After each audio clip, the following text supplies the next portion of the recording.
he becomes the elder. And God did not want to skip this process. And in Christianity, we still have the same journey. Woe unto you that when you were born, you did not die. Because if you died, you could have gone to Canaan. You could have gone to heaven immediately. But those who are on this earth, all of us are on a journey.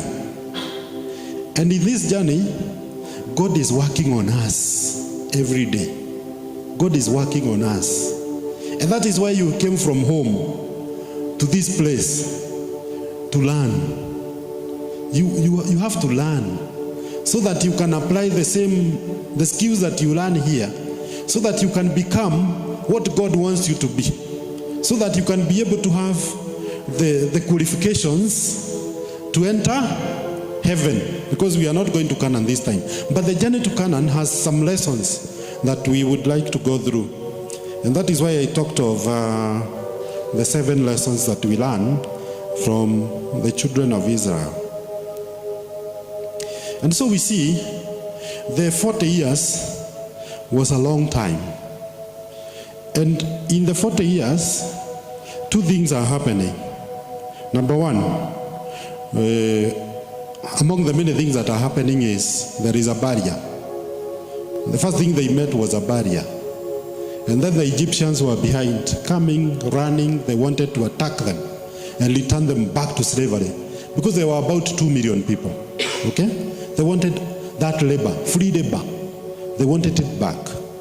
And so what happened was that immediately when they saw the Egyptians, the Israelites said that, hey, these Egyptians have come to kill us.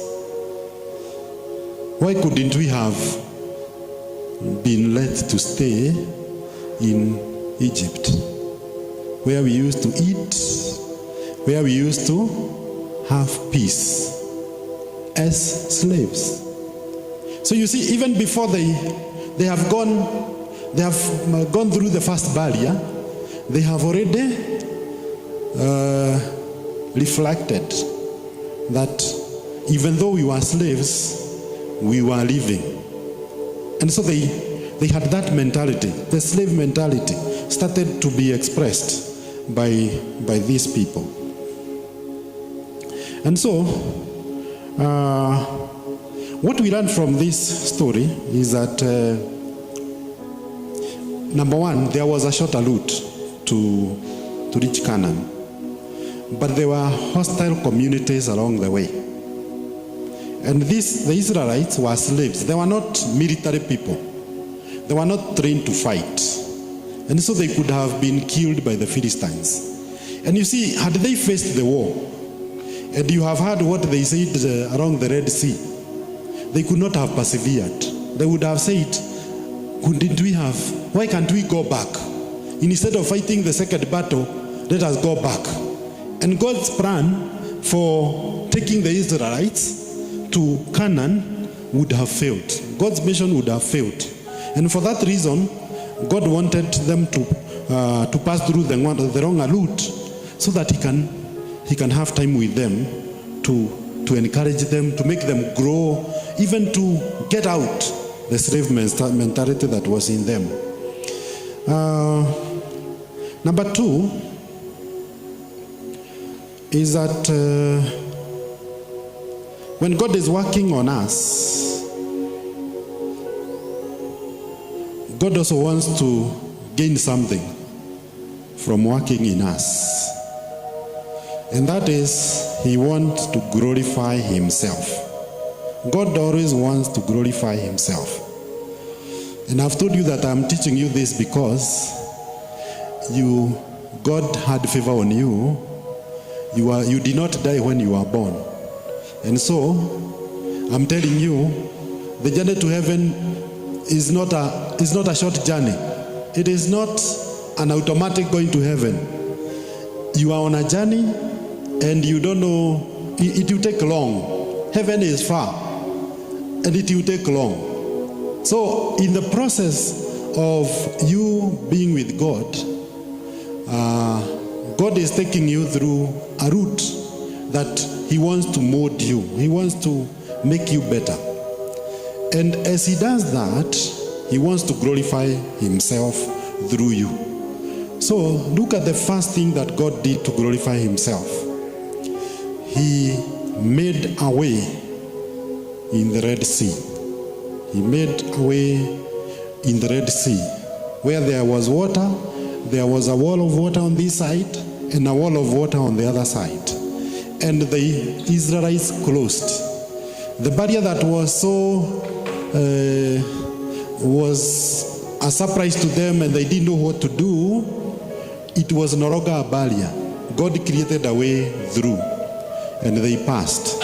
And then the Egyptians came. They went in. But when they were inside there, God did one thing. When they were in the middle, their vehicles, they could not move. The place became muddy and the vehicles were hard to drive, and then the water came back and they were all killed. So what happened during that time was God demonstrated that He was God, He was powerful, He glorified Himself. And so in this way, God wanted the Israelites to know that He was God. And in this journey also, God wants us to know that He is God. And so in this journey, because we are not dying today, and we are serious, we are going to heaven, God wants us to know that He is God and continue knowing that He is God. And He is doing miracles to us. The first miracle you received in the morning, when you woke up and you found that you can breathe, you can jump, you can come here. That was the first miracle. And then He enabled you to come to this college so that you can learn about Himself. So God will continue to demonstrate that He is God in us. And He will destroy all our enemies. Even what He did with the Egyptians, they were enemies to the Israelites. God killed them. And so the third thing that we are learning from these texts of the journey of the Israelites to Canaan was that God killed their enemies. And so we do not need to fear that we have what kind of enemies are following us, what kind of enemies are against us. God will destroy them because we are on our journey to heaven. Now, number 4, there was a lake, the sea, the Red Sea, and then it opened, the Israelites passed, and then it closed. Do you think it can open again? It can't open again because even the opening itself was not easy. Even Moses did not know what to do. In the midst of the Israelites complaining, God said, "Children of Israel, move ahead. Moses, stretch your flesh unto the water. You are sticking to the water." And the water divided and created the way. So you see, it was not Moses, it was God. So the journey to Canaan shows us that the children were given a message, a very strong message, that there is no turning back. There was not to be any turning back to Egypt. Because had they, remember we are talking about the 40 years. What does God wants to do with them? And God is showing them that no turning back. I have passed you through the sea.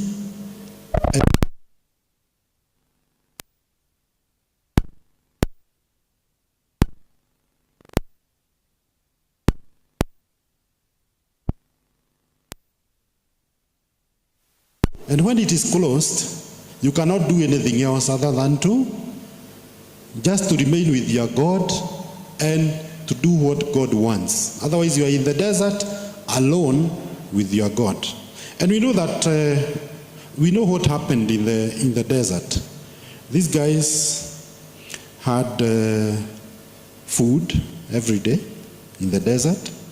Their clothes never got old. They never got torn. Their shoes, they never got worn out because of the provision by God. And so that was another God.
Then your clothes are not getting worn out, and your shoes.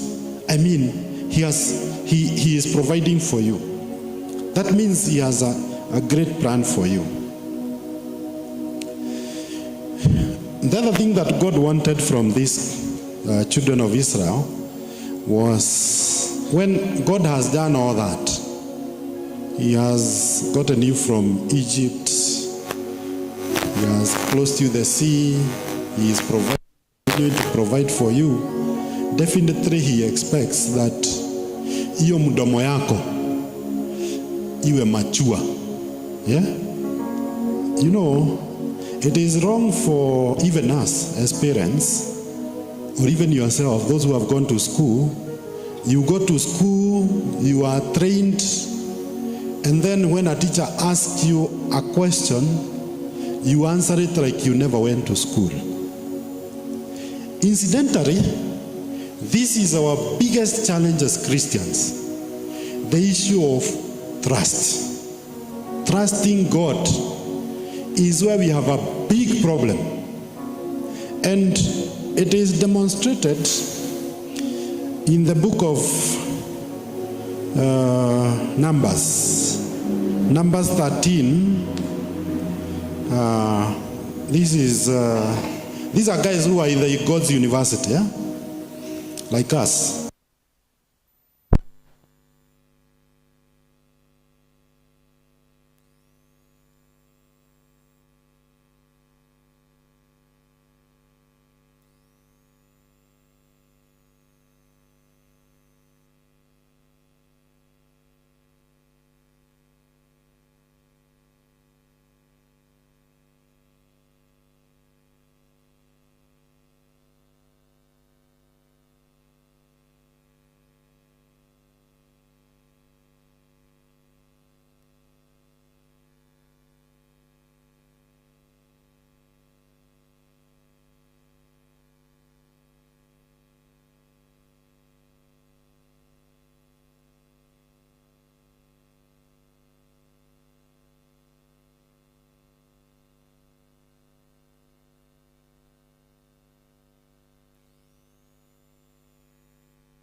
is this?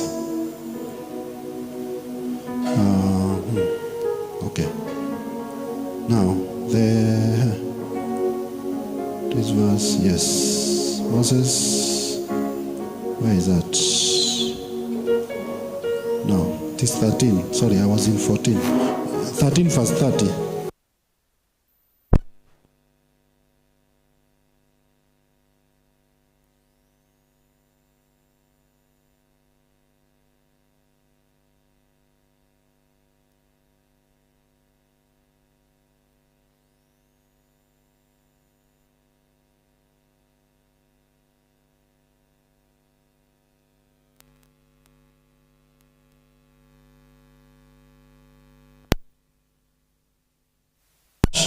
We even saw the descendants of Anak there, the Amalekites.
Tukaona kweli kuna maziwa, kuna asali, lakini wale watu wako huko ni watu wako na nguvu sana, hatuwawezi. Na hata tulikuwa tunajiona kama sisi ni grasshopper, na hata wao walikuwa wanatuona hivyo. Sasa huyo mtu unaweza mpatia shahada kweli? Huyo mtu amegraduate? There is no graduation there. Sasa huyo hata utamrudisha class 3. Yeah? Aende aanze masomo tena. Ajue Mungu ni nani, nguvu za Mungu. You know? They demonstrated the highest level of ignorance, of not trusting God, the highest level of anything that you can call frustration to their master. And of course, you know what happened. Only Caleb and Joshua gave a different story. That even though they are big, we are not grasshoppers. Let's go and fight them. And those two graduates, they are the only ones who were awarded a degree. And they were allowed to go to the promised land. Everybody else died. They were killed on this other side. Because their slave mentality, they were not able to shed it off. Okay? And so the message that I have for you today, and I'm happy that I was asked to speak, the message that God gave me was that we are alive today. And being alive, and you coming to this house of God, we don't just come here as routine. We are on a 40-year journey. Pengine ulifikiria ukiokoka ati heaven ni hapa. Heaven si hapa karibu, ni mbali. Na inahitaji tuhitimu. Na kuhitimu ni to allow God to work in us. We open all our heart, all our body, all our muscles to God, so that God can work on them in order to get us out of that slavery mentality. The slavery mentality of where we came from. You know where we came from? In the land of sin. where everything was to be done. This kingdom, you don't do the things that we did out there. And since you are alive, you are on that journey. Let us not make our God to be disappointed with us. Okay? Tunataka kuhitimu. Na kuhitimu kwetu ni kuhakikisha ya kwamba Mungu akitupima katika every step of the way that we qualify. And one of the areas that we are supposed to qualify more is trust in God. God is able to do all things. He is ready to do with us everything. But are we trusting him? Are we going to trust him with our families, with our lives, with our jobs? Ama itafika wakati unaona hii ni kubwa sana, unaenda kwa rafiki. Wanasiasa wetu tunasikia wanaendaga kwa waganga. Hata timu za mpira tunasikia zinaendaga kwa waganga. Okay? So sisi tunaenda wapi tukipatwa na shida? Tunaweza enda kwa pastor. Ukienda kwa pastor ati huyo ndiye atakusaidia na roho yako yote iko hapo, shauri yako. Hiyo inaonyesha trust imeisha. Ati mimi nimeona wewe Mungu hawezi saidia mimi. Nimepata pastor mwingine hapa ananiwekelea mkono na nitakuwa mzuri. Na kwa hivyo katika hii safari, let us trust in God. Let us look at this story of the Israelites. The same challenges they were facing, they are the same ones that we face today. And we are supposed to see that we are in a journey. Heaven is far. There is no shortcut. But we must, every day, we walk with Jesus, and he is ready to, the lessons that we learn, we are supposed to apply, and God wants us to demonstrate that we trust him, that we are reliant on him, and that we are transformed. We are not thinking about our help coming from anywhere else other than from him. Otherwise, I thank you for listening to me. I see time is up, and may God bless you.